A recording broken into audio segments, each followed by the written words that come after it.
Hello. Hi, how are you? Welcome, Jackie. And welcome everyone else. I am Dr. Kayla Bridges, the medical director for e.t.c Nutrition USA. Thank you guys for joining our live broadcast today. I've got Jacki Bowen, the executive director for the Clean Label Project, joining us today. Thank you, Jackie, so much for joining us. Of course, my pleasure. Can you first tell us a little bit about yourself? Oh, sure. So Jacki Bowen, I'm the executive director of Clean Label Project. Clean Label Project is a national nonprofit with the mission to bring truth and transparency to consumer product labeling. In terms of my professional background, I'm a food and consumer products systems and safety engineer, which essentially makes me a professional buzzkill at dinner parties. So Kayla, if you want to be talked out of eating or drinking anything, chances are I am your girl. But probably my most important title is that of mommy to an 18-month-old son. That's awesome. I'm probably right up there with you with the food police with my nutrition background. So I'm probably not great at the dinner table either. So why don't you tell us a little bit more about the Clean Label Project? Sure. So especially when it comes to e.t.c nutrition and, everyone that took their time today, thank you so much for jumping on the call. But I'm assuming that we're all here because we're always looking out for always looking for what's best for our little ones, right?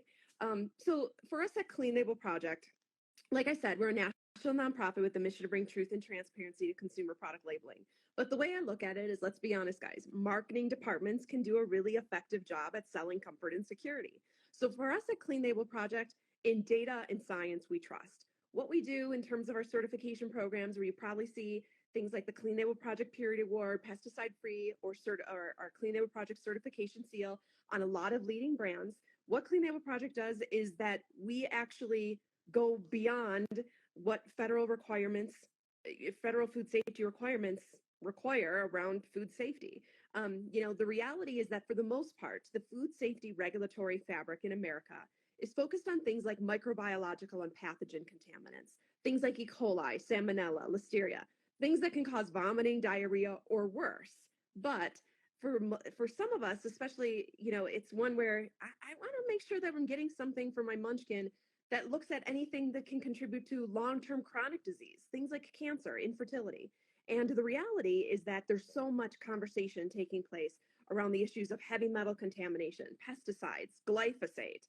That's what Clean Label Project is paying attention to. It's the things that you see play out in mainstream media that have not yet made their way into actual rulemaking. But what we do is we work with brands in order to change and look to shift that definition of food safety, caring about the things that consumers care about most. And, complying with federal law, that's table stakes. It's the minimum you need to do in order to legally sell product. But tell you what, I'm not going to pat someone on the back for not necessitating a recall today, Kayla.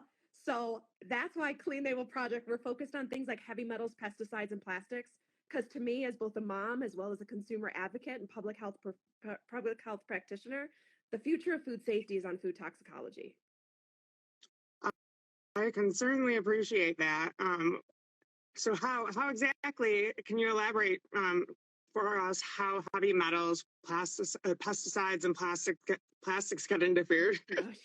Sure, absolutely. So, obviously looking at this from kind of the baby food and baby cereals perspective, when we talk about heavy metals and you see things like that in the news, the reality is that heavy metals are naturally occurring in the Earth's crust. So think back in middle school on that whole periodic table of elements that also has things like oxygen and hydrogen, gold, everything like that. It also has lead, arsenic, cadmium, mercury. These things are also naturally occurring in the Earth's crust. However, with a very important however, because of things like human causes like mining, fracking, industrial agriculture, the use of wastewater for irrigation, not to mention given the globalization of the food supply, even if we set the most progressive environmental policy here domestically, given that all countries worldwide don't have those same policies, these types of contaminants can end up in the finished product.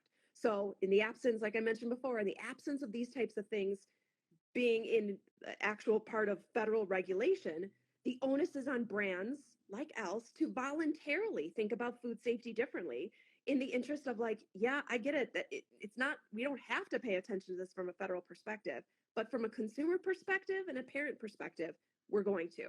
So that's what we look to do with Clean Label at Clean Label Project, is having these certification programs paying attention to contaminants above and beyond minimum requirements in federal law.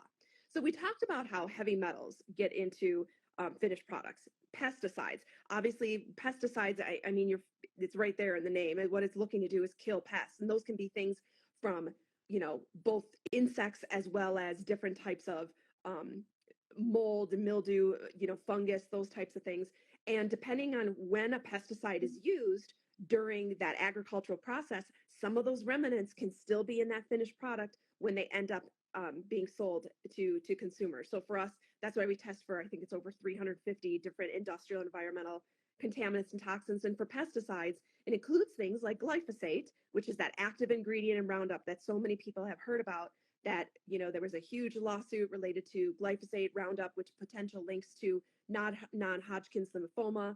You have the whole breakdown component of glyphosate that's called AMPA. And so it's one where it's one thing that you've got the glyphosate, but then when it starts to break down and degrade, turns into AMPA. These are all things that potentially could also be found in food and consumer products.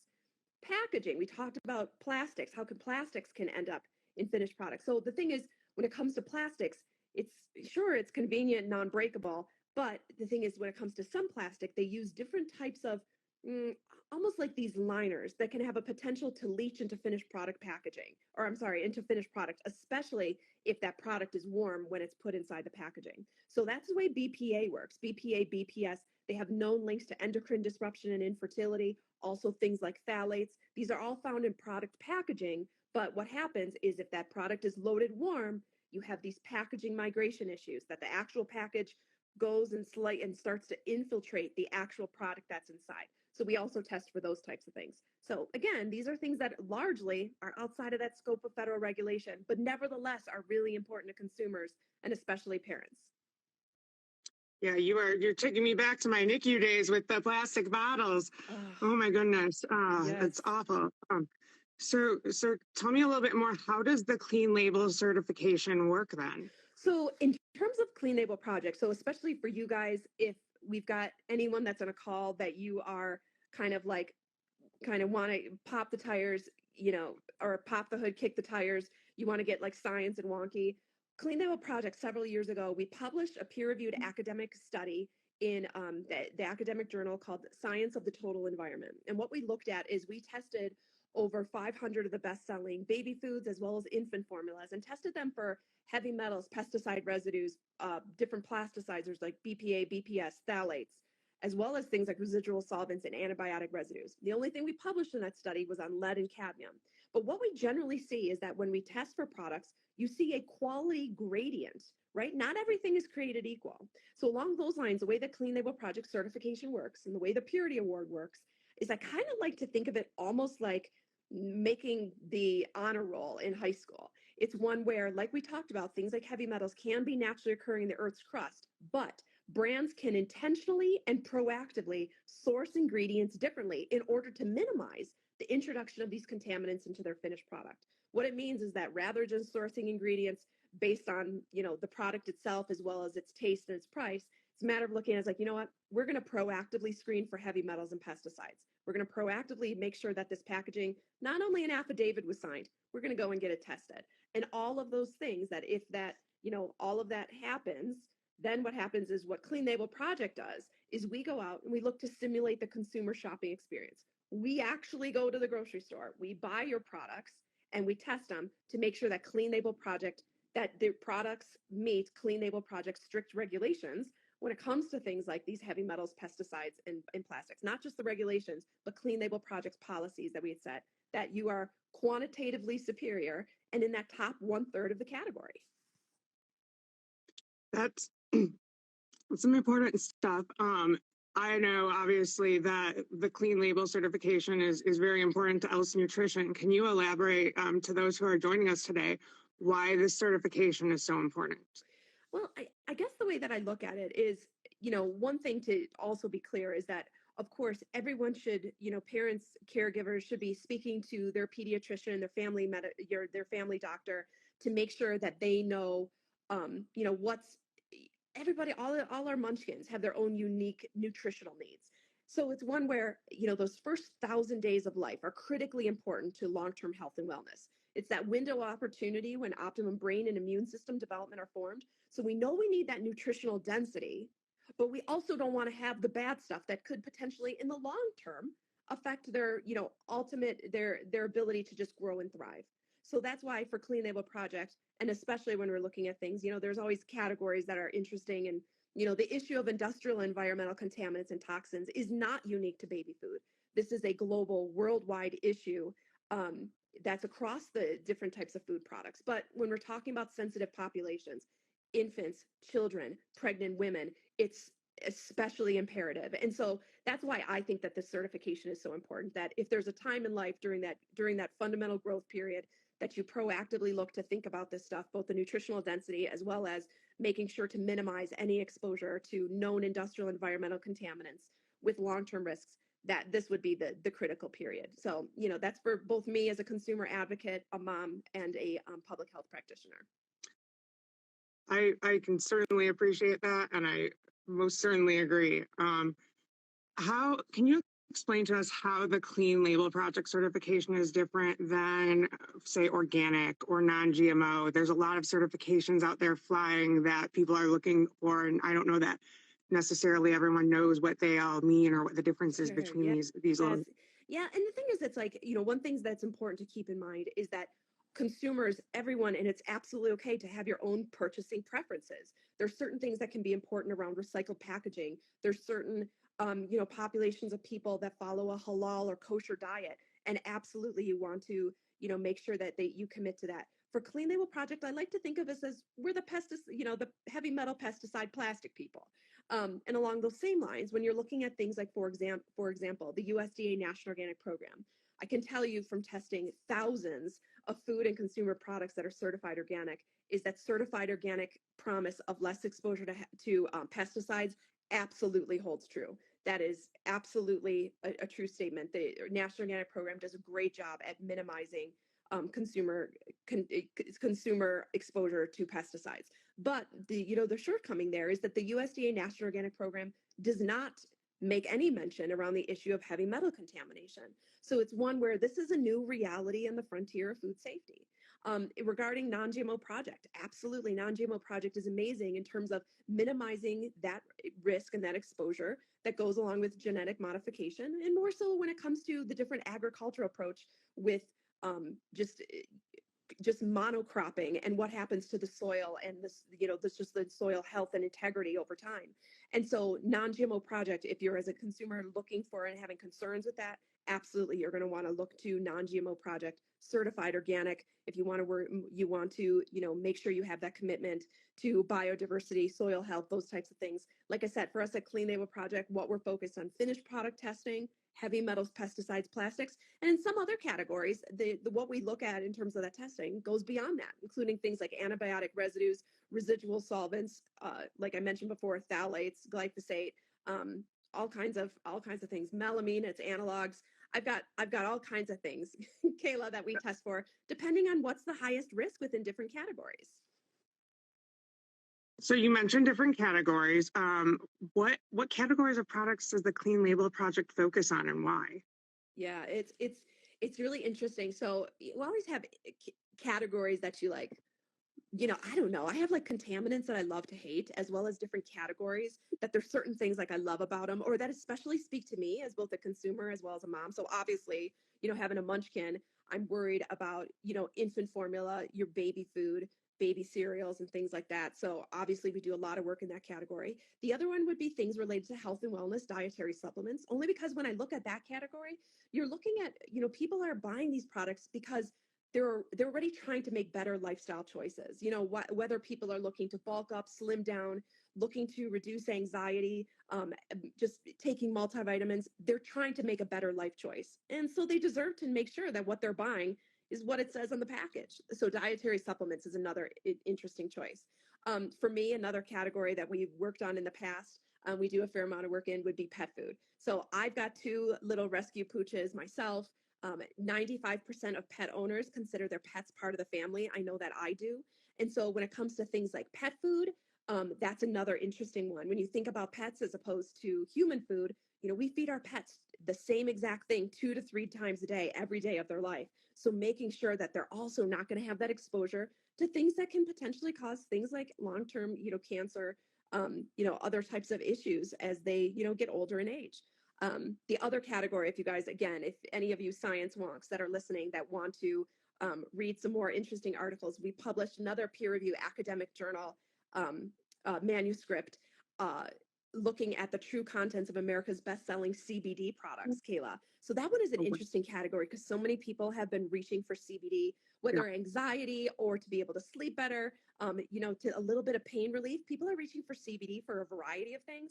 We tested for things like not only your industrial environmental contaminants, we also looked at things like product potency, that if the product says it contains 20 milligrams, 100 milligrams of CBD, is that what was actually inside? So people can Google it, check it out. Clean Label Project looking at CBD products. That's another one just published within the past couple months. God, this work is so important, Jackie. I need to emphasize that because these are categories across nutrition and health that are not necessarily heavily regulated, or they're regulated differently. But again, they're all targeted towards consumers who are already looking to have those better health habits. Absolutely. Where can parents and caregivers get more information about this? So check us out on cleanlabelproject.org on our website. Also, we're on Instagram, Facebook. You can check us out there. If you have questions, when it comes to a consumer in terms of other things you can do, like I said, it's really important working with your family doctor, your pediatrician to make sure that what you're providing for your munchkin is the best fit, nutritional fit, given the growing needs of, and the individual needs of all of our kiddos.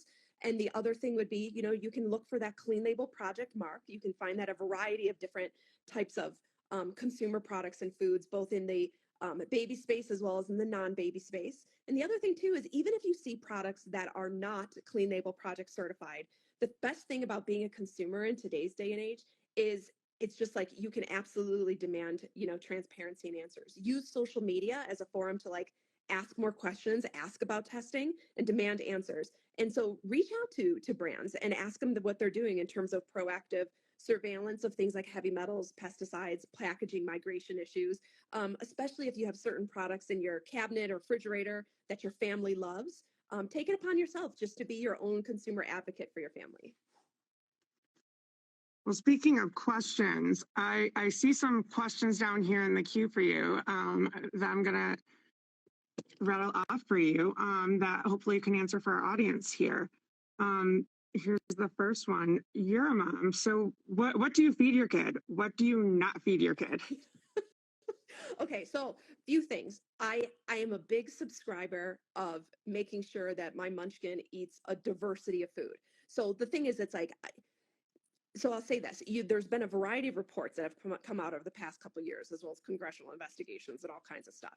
One thing, there's a few ingredients that people have identified as being of elevated risk, rice being one of those. So I try to minimize my son's exposure to things like rice-based ingredients just because of issues of elevated arsenic. Now, will I say that I've allowed him to try like my Chinese food carryout? Absolutely. But making sure to give that diversity of foods is really important to make sure that he gets all the nutrients he needs to grow and thrive, as well as what he doesn't. So I would say that would be one of them. I would say just being a little bit more intentional when it comes to minimizing rice, but then as a whole, making sure he eats all kinds of things. Like if I was to say like his favorite food, like this kid loves lasagna and Indian food would be his absolute favorite. He's got a diverse palate there. Wow. He does. I think it was like I just craved Indian food during my pregnancy. And so he's just like ever since of like, Mom, what do I need to do to get some more curry in me? Yeah. Here's my next one. Besides baby food, what other foods should we watch out for when it comes to heavy metal concerns? Oh, like I had mentioned, we talked about a little bit, and you'll see that if anyone wants to kind of read that CBD article. It's interesting because CBD and just hemp-based ingredients have been such a sexy ingredient lately that you see being like included in all kinds of like healthy, drinks and muffins and snack foods and stuff like that. The reality is that hemp is a natural bioaccumulator. literally it is a garbage collector of heavy metals. So depending on where hemp is planted will determine the heavy metal, can determine that heavy metal concentration in the finished product. In fact, military installations intentionally plant hemp plants in order to suck up all of those remnants of, artillery leftovers in military installations. So I would say looking at those hemp-based ingredients is one. Another one, you guys probably saw it, amazing organization called As You Sow. They did an investigation several years ago looking at issues of cadmium contamination in chocolate and confectionery chocolate. And I saw that Consumer Reports just a couple months ago did that with chocolate as well. The reality is chocolate is inherently elevated when it comes to cadmium. But it's interesting because what I hear is that chocolate from South America has more amounts of cadmium than chocolate from Africa. So those are one of those two major kind of cultivars in geographies that produce the yummy cocoa plant. So along those lines, those are a few different ingredients that are of elevated risk. Other things that you'll see when you kind of like read up on it, we already talked around things like rice and elevated amounts of arsenic. You'll read some things around root crops and root crops having elevated amounts of heavy metals. When Clean Label Project, when we did the testing, you do see elevated amounts of heavy metals in some root crops, but it's not all of them. And the reason for that is, like we talked about, given its proximity to mining, fracking, industrial agriculture, all of that contamination in the soil can be a determinant of that quality of that finished product. But one thing I would say that a lot of people miss in terms of the potential of heavy metal exposure would be drinking water. So many people, when you look at drinking water, you've got to have that filter. But so many people, given the age of their homes, as well as the age of the infrastructure of their plumbing underneath their home, as well as going back to the municipal water system, can be made of lead pipes. And so what happens is sometimes, depending on if you've done any type of testing on the potential of lead contamination within your drinking water, that can be a huge source of contamination because you're cooking with it every day. You think about infant formula, for those families that rely on infant formula, you've got the cumulative effect. You've got the infant formula combined with the drinking water. So if you actually go on the EPA website, they have a place where literally you can take a sample and get a free test for lead contamination within your drinking water. So Google it, check it out, because I would say that's such an easy way to go and minimize that lead exposure, because if you do live in a home that has older pipes, sometimes it can just be as easy as getting a filter to help minimize that exposure.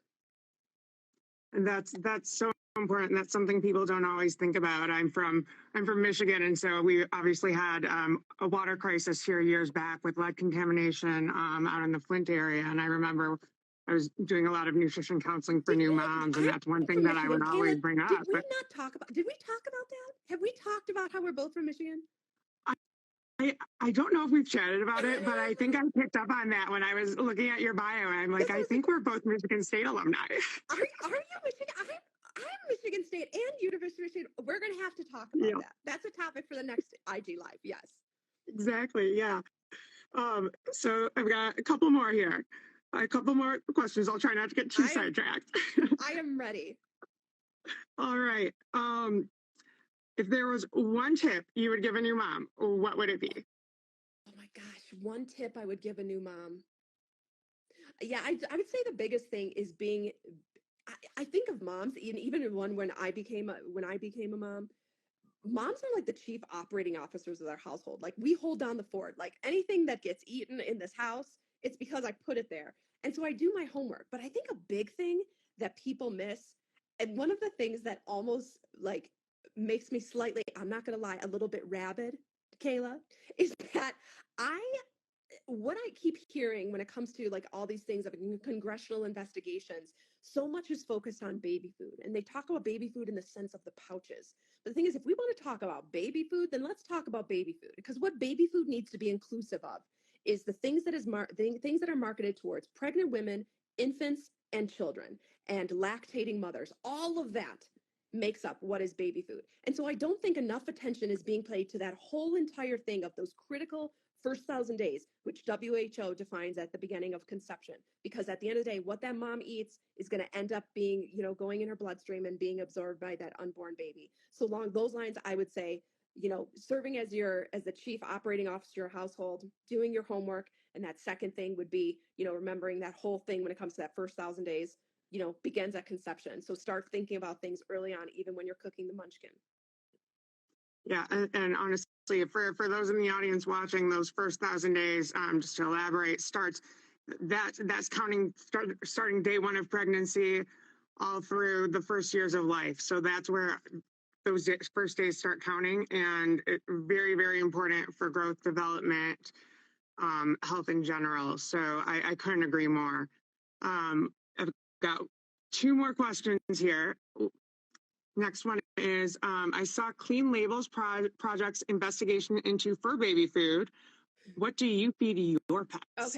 Okay. So yes, we did. So we talked about pet food in terms of what I feed my fur baby, my two fur babies. Okay. So I will say this: when we tested, like it was like over 900 dry and wet dog foods, cat foods, and treats. And what we found across the board is that by far the cleanest protein source was turkey. The most contaminated protein source was fish. But let me elaborate. It's interesting because when it comes to fish, it's one where it's the same thing that we hear of, like, don't eat too much sushi, don't have too much canned tuna, because fish, especially higher order fish, bioaccumulate those heavy metals in the tissue.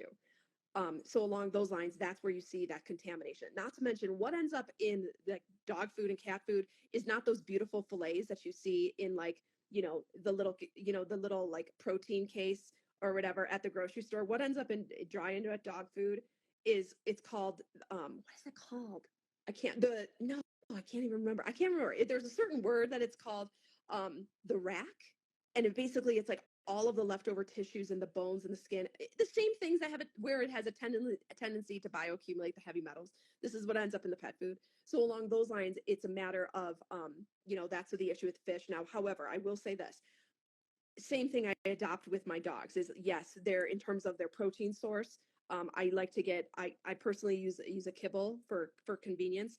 Turkey, I generally use turkey, but I do rotate in fish because all of those, just like for us, all of those omega fatty acids are so important for their skin and coat. So the thing is, I won't say that just because, fish across the board is, more, has more amount that heavy metal, they still have a lot of those important nutritional elements that our pooches need. So I do look to rotate that in. But again, it's a matter of asking those questions of your favorite pet food brands and ask what they're doing to minimize that food, minimize that contamination within the food.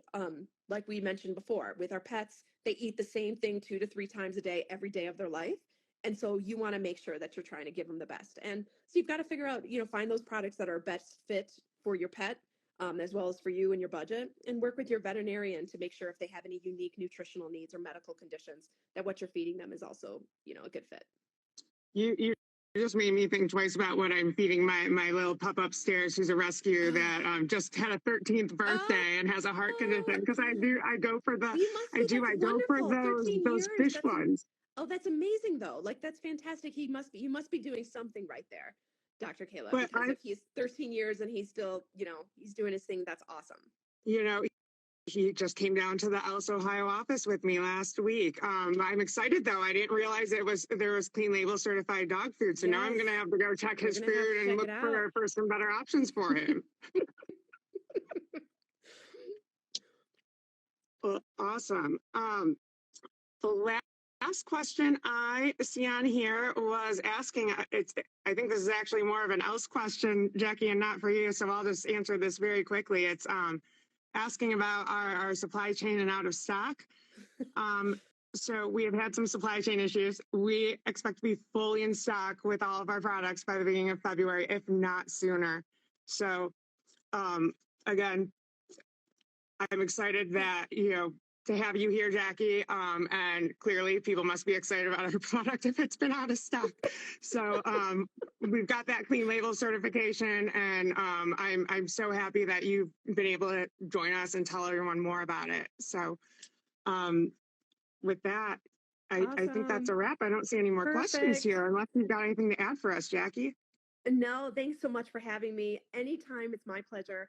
Like I said, if anyone's interested in learning more, check us out on cleanlabelproject.org. You can also find us on Facebook and Instagram. And at the end of the day, it's just a matter of, if you, as a consumer, if you have questions, demand answers. We're trying to fight the good fight at Clean Label Project by trying to shift that definition of food and consumer product safety in America. And consumers, you play a critical role in helping to shift that conversation just by making sure you use your dollars as the vote for the food systems that you believe in most. So thanks so much, Kayla, and for else for everything that you're doing to voluntarily think of food safety differently for our munchkins.